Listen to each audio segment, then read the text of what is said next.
Assalamualaikum warahmatullahi wabarakatuh. Nama saya Noni Nadira Yusuf. Saya adalah mahasiswi program studi Perbakas Syariah Fakultas Agama Islam Universitas Muhammadiyah Profesor Dr. Hamka. Saya akan membahas mengenai manajemen resiko dalam perspektif Islam dan manajemen resiko perbakas syariah. Sebelumnya, saya akan membahas terlebih dahulu mengenai manajemen resiko. Apa sih pengertian manajemen resiko itu?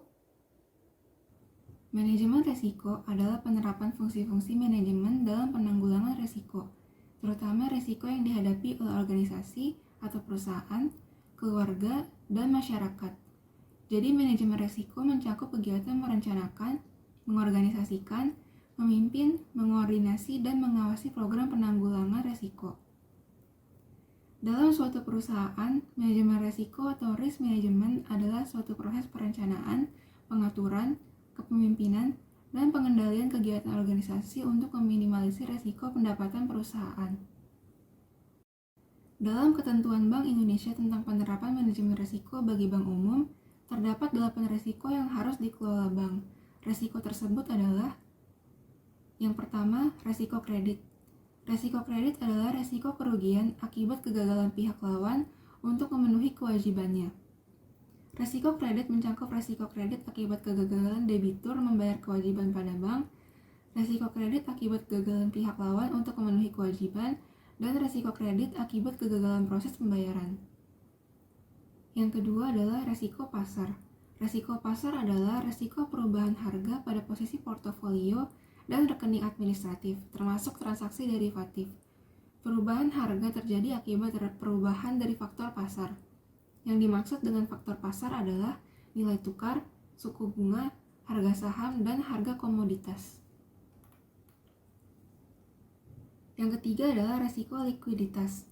Resiko likuiditas adalah resiko akibat ketidakmampuan bank untuk memenuhi kewajiban yang jatuh tempo dari sumber pendanaan arus kas dan atau dari aset likuid berkualitas tinggi yang dapat diagunkan, tanpa mengganggu aktivitas dan kondisi keuangan bank.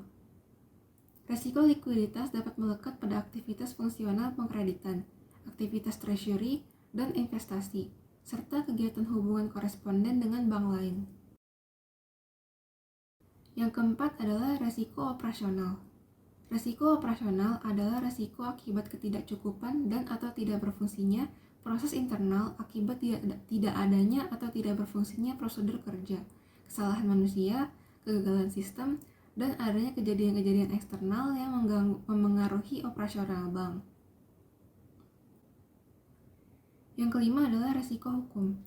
Resiko hukum adalah resiko akibat kelalaian bank yang dapat menimbulkan kelemahan dari aspek yuridis dalam menghadapi tuntutan hukum dari pihak lain. Penyebab resiko hukum antara lain peraturan perundang-undangan yang mendukung tidak tersedia, kelalaian bank dalam proses peningkatan agunan, dan peningkatan agunan kredit yang tidak sempurna. Yang keenam adalah resiko reputasi. Resiko reputasi adalah resiko suatu kejadian yang menimbulkan persepsi negatif terhadap bank, yang dapat mengakibatkan tingkat kepercayaan stakeholder pada bank menurun. Yang ketujuh adalah resiko strategik. Resiko strategik adalah resiko yang terjadi akibat ketidaktepatan dalam pengambilan dan atau pelaksanaan suatu keputusan strategik, serta kegagalan dalam menyesuaikan dengan perubahan lingkungan bisnis. Yang kedelapan adalah resiko kepatuhan. Resiko kepatuhan adalah resiko yang terjadi akibat bank tidak mematuhi dan atau tidak melaksanakan ketentuan internal dan peraturan perundang-undangan yang berlaku. Selanjutnya ada proses manajemen resiko. Proses manajemen resiko dimulai dari identifikasi resiko untuk mengetahui jenis resiko yang berpotensi terjadi pada aktivitas bank. Dilanjutkan dengan pengukuran resiko untuk mengetahui besar resiko yang dihadapi. Kemudian, bank melakukan penilaian kualitas kontrol terhadap resiko yang ada. Apabila dipandang perlu, bank melakukan peningkatan kualitas kontrol dalam bentuk proses mitigasi resiko. Selanjutnya, bank melakukan monitoring dan pelaporan atas upaya pengendalian resiko. Yang pertama, identifikasi resiko. Tujuan dilakukannya identifikasi resiko adalah untuk mengidentifikasi seluruh jenis resiko yang melekat pada setiap aktivitas fungsional yang berpotensi merugikan bank. Yang pertama, risiko kredit. Risiko kredit terjadi pada saat bank memberikan fasilitas kredit pada debitur yang terdapat risiko debitur tidak melaksanakan kewajibannya melunasi. Risiko kredit juga dapat terjadi pada saat bank membeli surat berharga seperti obligasi, yaitu penerbit obligasi tidak melaksanakan kewajibannya melunasi kewajiban membayar pokok obligasi. Yang kedua, risiko pasar. Risiko pasar trading book terjadi apabila bank memiliki posisi trading dan harga pasar dari posisi tersebut dapat mengalami penurunan karena perubahan faktor pasar, seperti tingkat suku bunga pasar dan nilai tukar antara dua valuta tempat bank mempunyai posisi terbuka. Yang ketiga, risiko operasional.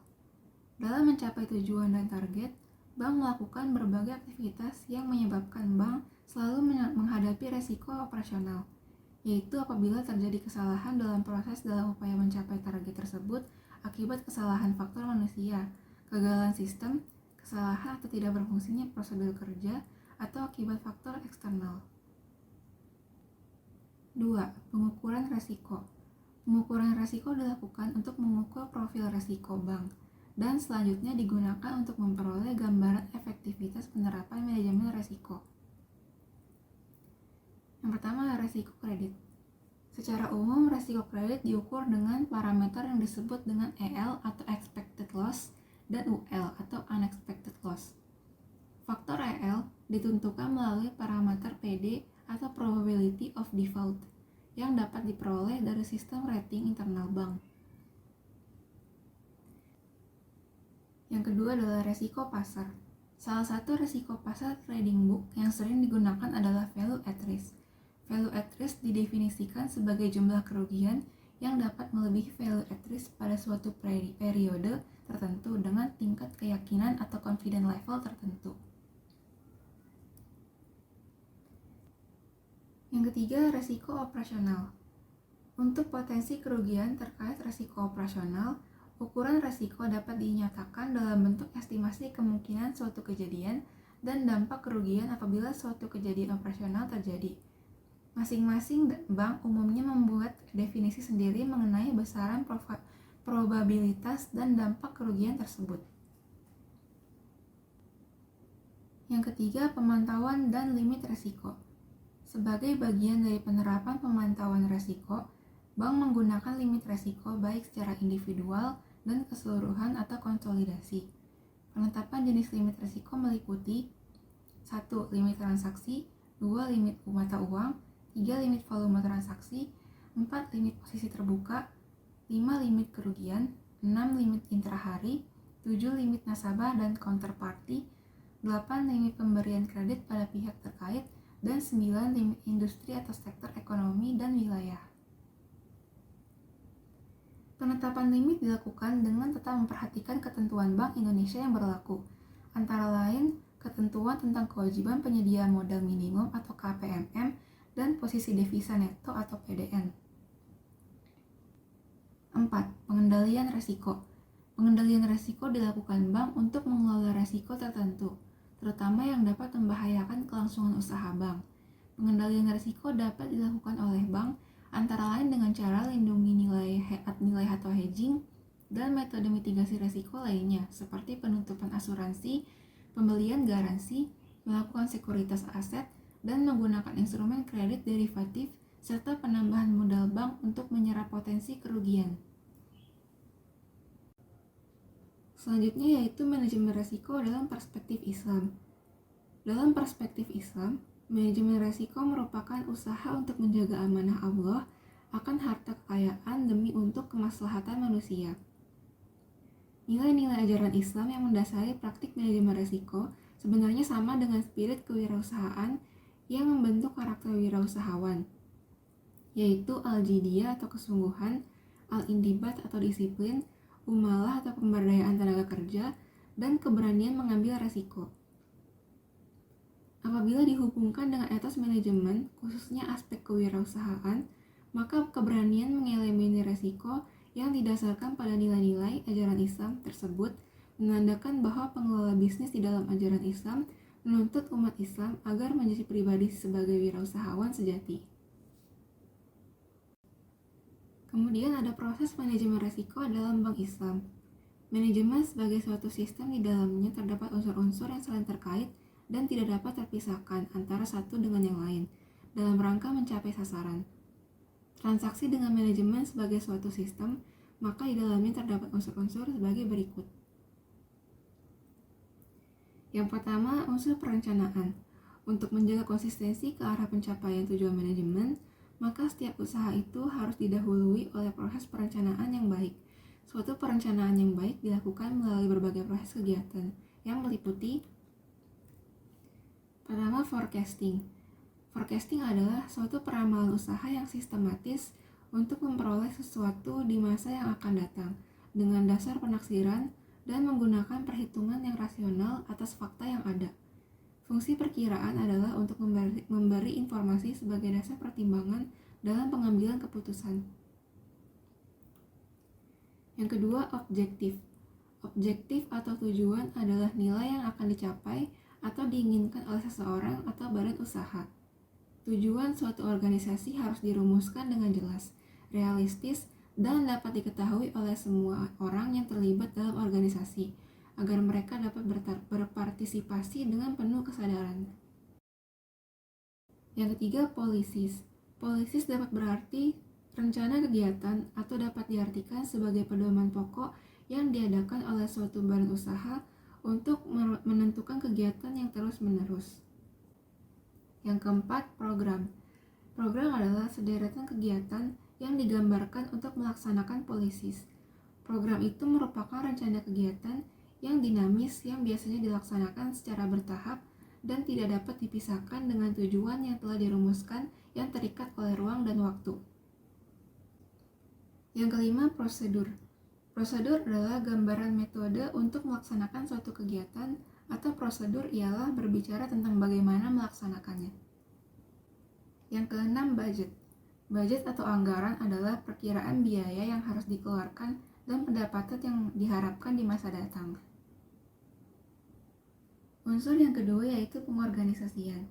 Pengorganisasian adalah pengembangan organisasi yang meliputi pembagian kerja yang logis, penetapan garis tanggung jawab dan wewenang yang jelas, serta pengukuran pelaksanaan dan prestasi yang dicapai. Tugas, wewenang, dan tanggung jawab setiap posisi dalam setiap organisasi harus dirumuskan dengan jelas, sehingga tanggung jawab untuk hasil akhirnya dapat diukur dengan jelas pula. Unsur yang ketiga yaitu pengawasan. Pengawasan atau controlling meliputi segala kegiatan penelitian, pengamatan, dan pengukuran terhadap jalannya operasi. Ada beberapa hal yang perlu diperhatikan dalam kaitan dengan pengawasan. Di antaranya adalah proses pengawasan, sistem informasi manajemen, dan program audit internal. Sekian yang dapat saya sampaikan mengenai manajemen resiko dalam perspektif Islam dan manajemen resiko perbankan syariah. Kurang lebihnya mohon maaf, dan semoga apa yang saya sampaikan dapat bermanfaat bagi kita semua. Wabillahi taufiq wal hidayah. Wassalamualaikum warahmatullahi wabarakatuh.